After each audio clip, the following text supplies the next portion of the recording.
Hindi pwedeng pahintulutan ni Koji na sirain ng mga halimaw ang lungsod, kaya agad siyang sumugod at sinimulang labanan ang mga ito. Samantala, sa kabilang bahagi ng bayan, patuloy pa rin ang paghahanap ng grupo ng mga bayani kay Koji, pero nawala na nila siya kanina pa dahil sobrang bilis niya. Iminungkahi ni Tina na ipaalam nila sa mga lokal na si Koji ay kasalukuyang nagtatrabaho kasama ang mga demonyo dahil sigurado siyang handa silang tumulong sa paghahanap sa kanya kung alam nila ang sitwasyon. Gayunpaman, hindi iniisip ni Rex na magandang ideya iyon, dahil kahit gaano niya kamuhian na aminin ito, kayang puksin ni Koji ang mga ito anumang oras kung gusto niya. Kaya't masamang ideya na ilagay siya sa sitwasyon kung saan siya ay cornered ng galit na nanay dahil baka magalit siya at masaktan ang mga mamamayan. Sang-ayon ang iba na magiging mapanganib ang paggawa ng ganoon, pero hindi talaga iniisip ni Cruel na si Koji ay ganitong klaseng tao na ilalagay ang mga inosenteng tao sa panganib. Pagkatapos ng lahat, kung talagang gusto niya, maaari na niyang alisin ang mga ito sa gubat, pero sa halip, pinili niyang subukang makipag-usap kahit na inaatake siya ng mga ito. At pagkatapos pakinggan ang punto ni Cruel, sumasang-ayon si Rex sa kanya na maaaring hindi kasing sama ni Koji tulad ng kanilang unang inisip, ngunit matigas pa rin si Parna na sinumang nakikipagtulungan sa mga demonyo ay tiyak na masama.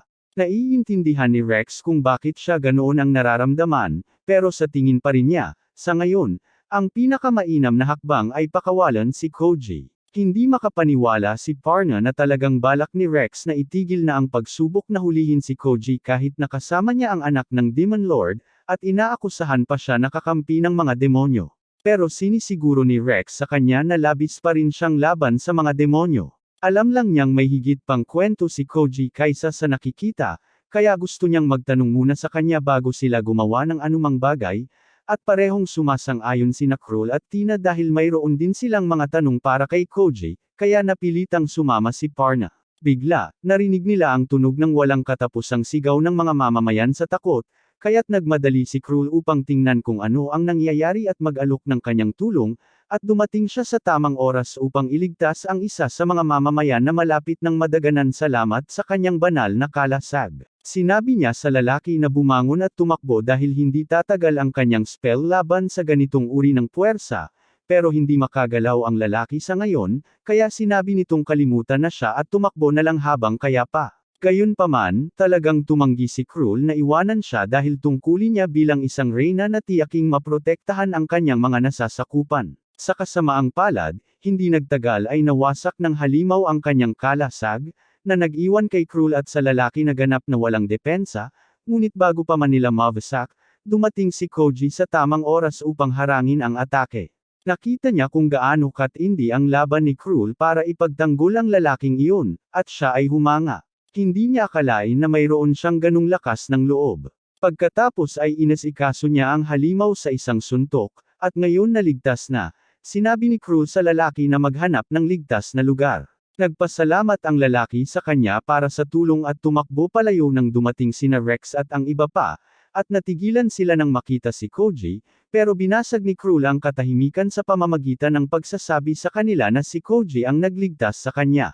Nang marinig iyon, medyo hamupa si Rex at tinanong kung ano ang nangyari dito, kaya ipinaliwanag ni Koji na inatake sila ng isang level 200 na halimaw, pero siya ang humawak nito. Hindi makapaniwala si Rex sa narinig niya at tinanong si Koji kung anong kasanayan ang ginamit niya para talunin ang napakalakas na halimaw, pero sinabi ni Koji na wala siyang ginamit na kasanayan, sinuntok lang niya ito ng napakalakas. Hindi makapaniwala si Rex na ang ganong kalakas na halimaw ay kayang talunin ng isang simpleng atake lang, pero sinisiguro ni Cruel na totoo ang sinabi ni Koji dahil nakita niya ito mismo. Dahil dito, nahabol ni Alice si Koji, at naging sobrang nervyosa siya nang makita si Rex at ang iba pa dahil akala niya aatakihin siya ulit, pero nilinaw ni Rex na gusto lang nilang makipag-usap at magtanong ng ilang katanungan. Handa si Koji na sagutin ang anumang mga tanong na mayroon sila, ngunit sinabi niya na kailangan itong maghintay hanggang matapos na siya sa pag-aasikaso sa sitwasyon sa bayan.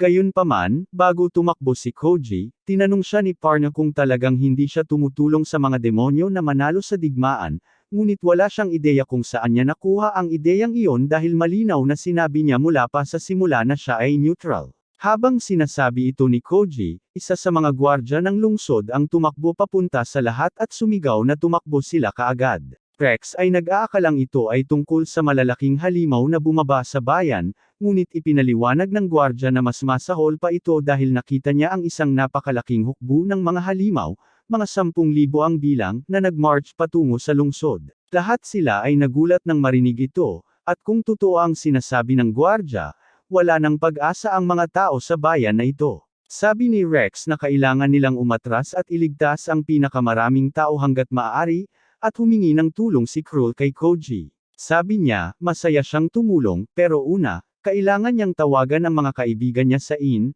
at habang hinihintay, humihingi siya ng tulong sa hero party na alagaan si Alice. Lahat sila ay nagulat nang marinig niya ito dahil malinaw na nilang sinabi na ang mga demonyo ang kanilang mga sworn enemies, at tinanong ni Rex kung bakit handang iwan ni Koji si Alice sa kanilang pangangalaga kung maaari naman nilang patayin siya sa sandaling umalis siya. Gayunpaman, itinuro ni Koji na kung talagang balak ni Rex na patayin siya, hindi niya sana siya binabalaan tungkol dito ng maaga. At saka, sinabi nila na may mga tanong silang gustong ipasagot sa kanya, at hindi nila makukuha ang mga sagot mula sa kanya kung malaman niyang sinaktan nila si Alice. Pinapansin ni Parna na siya, sa kanyang bahagi, ay walang interes na magtanong kay Koji ng anumang katanungan. Kaya wala siyang dahilan para iwanang buhay si Alice, at wala talagang masabi si Koji tungkol doon, kaya muli niyang hinihiling na alagaan nila ito para sa kanya bago tumakbo. Sinabi ni Parna kay Alice na mukhang iniwan na siya ni Koji, pero sinabi ni Alice na hindi iyon totoo. Pinagkakatiwalaan lang niya sila ng sapat upang maniwalang hindi nila siya sasaktan, at kung pinagkakatiwalaan siya ni Koji, pipiliin din ni Alice na pagkatiwalaan sila. Tiniyak ni Kroll kay Alice na wala siyang dapat ikatakot dahil natutunan na niyang hindi masamang tao si Koji at, sa pinakamababa, hindi naman mapanganib na demonyo si Alice. Kaya't balak nilang tuparin ang kanilang pangako at protektahan siya. Pagkatapos noon, tinulungan nina Alice at ng iba pa ang mga mamamayan sa paglikas sa lungsod habang nag-iisa si Koji. Pagkalipas ng kaunti, nakatagpo sina Takako at Mino ng grupo ng mga bayani, ngunit kakaiba, wala si Koji sa kanila.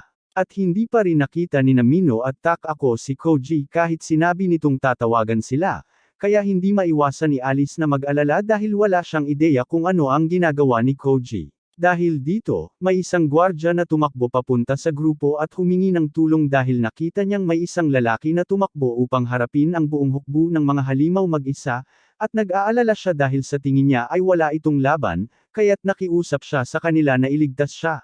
Lahat ay napagtanto na ang tinutukoy niya ay si Koji, at nagsimulang mag-alala si Alice. Alam niyang malamang na nagpasya si Koji na subukang talunin ang mga halimaw mag-isa, dahil kung masisira ang lungsod na ito, mas lalawak ang agwat sa pagitan ng mga tao at mga demonyo, at magiging halos imposibleng magkasama.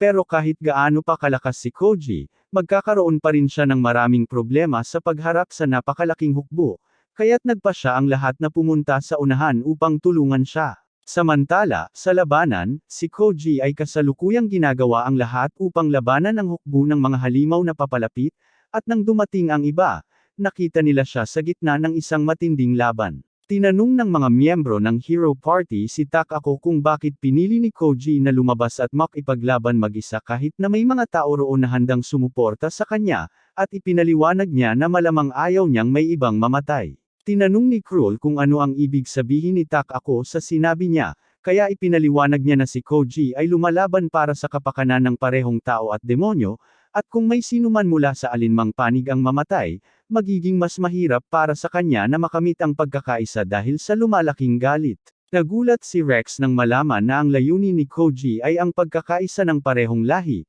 ngunit kahit na nasa level 999 siya, ang makipaglaban sa isang grupo ng mga halimaw na ganoon ay talagang walang ingat, at sumasang-ayon si Takako sa kanya. Pero sinabi niya na si Koji ay hindi kailanman nag-aalala tungkol sa mga bagay tulad ng kung ang isang desisyon ay mapanganib o hindi. Sa katunayan, wala siyang takot sa kamatayan, at ang tanging bagay na patuloy na nagtutulak sa kanya ay ang kagustuhang makamit ang kanyang layunin. Tinanong ni Rex kung ano ang maaaring nangyari kay Koji upang maging ganoon siya katatag sa pagtupad ng kanyang layunin.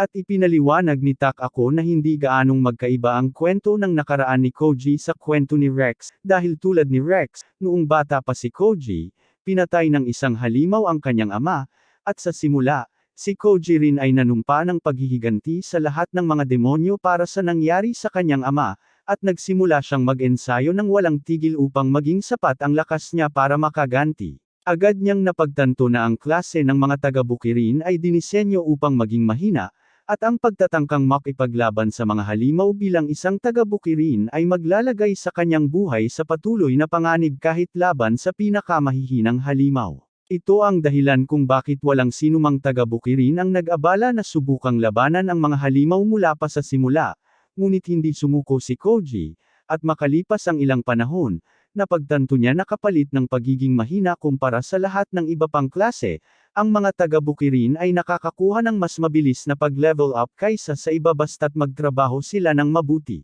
Sa edad na siyam, naabot na ni Koji ang antas 53, ngunit isang araw, habang pauwi siya tulad ng dati, natuklasan niya na ang buong nayon nila ay sinalakay ng mga tulisan, at lahat, kasama na ang kanyang ina, ay napatay. Sa puntong ito sa buhay ni Koji, ang kanyang ama ay pinatay ng mga halimaw, at ang kanyang ina ay pinatay ng mga tao, at sa pamamagitan ng trauma at sakit ng buong sitwasyon, nagkaroon si Koji ng isang pagninilay. Matapos mapatay ang kanyang ama, nangako siyang puksain ang mga demonyo bilang paghihiganti, kaya gagawin din ba niya ang parehong bagay at mangako na puksain ang lahat ng tao dahil ang mga tao ang pumatay sa kanyang ina? Dahil lamang sa isang maliit na grupo mula sa isang lahi ang gumawa ng isang kakilakilabot na bagay ay hindi nito pinapawalang bisa ang paglipol sa buong lahi, at iyon ang dahilan kung bakit sinusubukan ni Koji na itigil ang digmaan. Pagkatapos marinig ang lahat ng ito, napagtanto ni Rex na maaaring masyado siyang sarado sa kanyang mga pananaw tungkol sa mga demonyo, at ganoon din si Cruel. Pero mayroon pa rin siyang tanong na nais niyang itanong kay Koji dahil naaalala niyang inamin nito na ang mga demonyo ay talagang mapanganib dahil lumilikha sila ng mga halimaw, kaya nais niyang marinig kung paano niya balak harapin iyon kung tunay nga siyang naghahanap ng kapayapaan sa mundo. Para masiguro na magkakaroon siya ng pagkakataong tanungin siya ng personal, naghahanda si Cruel na sumama kay Koji sa labanan, at pumayag sina Rex at ang iba pa na sumama sa kanya. Ngunit malinaw na sinabi ni Parna na hindi pa rin siya nagbago ng isip tungkol sa mga demonyo. Plano rin ni Namino at Takako na sumama kay Koji, kaya sinabi ni Takako kay Alice na maghanap ng ligtas na lugar upang magtago muna bago magmadaling sumali sa laban. Samantala, si Koji ay nagsisimula ng mawalan ng lakas dahil matagal na siyang nakikipaglaban sa mga halimaw na ito, at hindi na kayang makasabay ng kanyang recovery skill sa lahat ng pinsalang natamo niya kaya hindi maganda ang sitwasyon niya.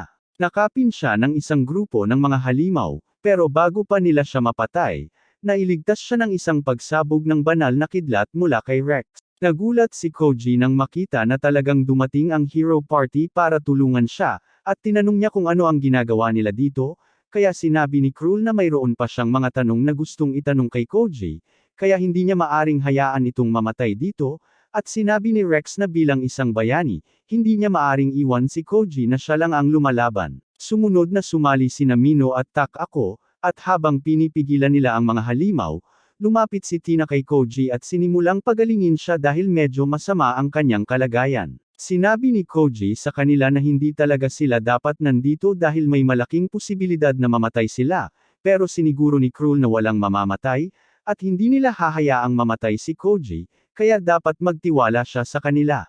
Naiintindihan ni Koji, kaya pagkatapos magpagaling ni Tina sa kanya, tumayo siya at sinabi sa lahat na patayin ang maraming halimaw hanggat kaya nila at umatras kung masyadong mapanganib ang sitwasyon dahil ayaw niyang may mawala sa kanila ngayong gabi. Gayunpaman, kahit na sinabi ni Koji ang lahat ng iyon, hindi nagtagal ay tinamaan siya ng isang malaking bato mula sa isa sa mga halimaw, at siya ay malubhang nasugatan. Pero dahil hindi na siya nag-iisa, lumapit si Tina para gamutin siya muli habang ang iba ay nagbabantay, at kailangang aminin ni Koji na masarap magkaroon ng buong koponan na maaasahan niya.